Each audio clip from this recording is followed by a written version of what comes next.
বাসায় 600 আছে, এই 200 মিল কইরা আজকে ঘর ভাড়াটা দিব। আপনারে অনেক ধন্যবাদ ম্যাডাম, অনেক ধন্যবাদ। ইয়ে ম্যাডাম, তাইলে আমি আসি, আবার আবার অনেক বাসায় গ্যাস দিতে হইব। ভালো থাকেন। আরে দাঁড়ান, আচ্ছা আজকাল কেউ কি 800 টাকার বাসায় থাকতে পারে? কোনো মানুষ থাকে?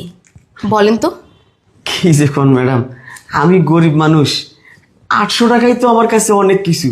এই 800 টাকা জোগাইতে আমার কত কষ্ট হয় আপনি জানেন? আপনি জানেন না।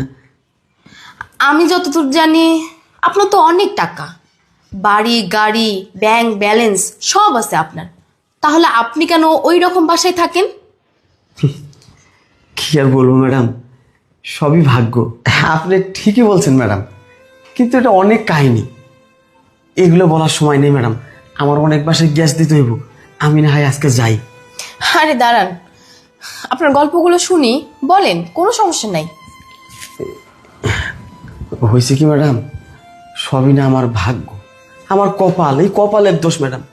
এক সময় আমার সব ছিল, আমার ব্যাংক ব্যালেন্স, আমার অট্টালিকা, আমার বাড়ি গাড়ি, কিন্তু আজ আমার কিছুই নাই ম্যাডাম।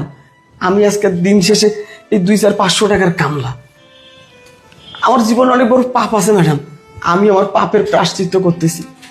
আমি যে পাপ করছি, আমি যে ভুল করছি, আমি সবার দ্বারে কই, আমার মতো ভুল, আমার মতো পাপ, আমার মতো অন্যায় কেউ করিস না।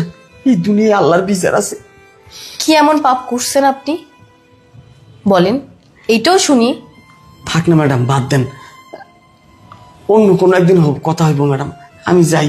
আরে দাঁড়ান, সবটাই বললেন, অর্ধেকটা এখন কেন বাকি রাখবেন? পুরোটাই বলেন। আমার জীবনে কি পাপ ছিল জানতে চান ম্যাডাম? তাইলে শোনেন। আমি একটা মেয়েরে খুব ভালোবাসতাম, ওই মেয়েটাও আমারে খুব ভালোবাসত। আমরা বিয়েও করি, সুখের সংসার শুরু হয় আমাদের।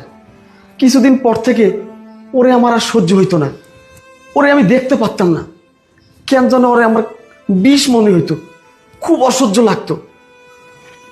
তারপর তারপর ওরে আমি খুব মারধর করি, গায়ে হাত তুলি, অনেক নির্যাতন করি। এক পর্যায়ে ওরে আমি ডিভোর্স দিয়ে বাড়ি থেকে বের করে দিই। তারপর আমি আবার একটা বিয়ে করি। যে মেয়েটারে বিয়ে করি আমি জানতাম না এ কত খারাপ, এ কত বড় কালনাগিনী।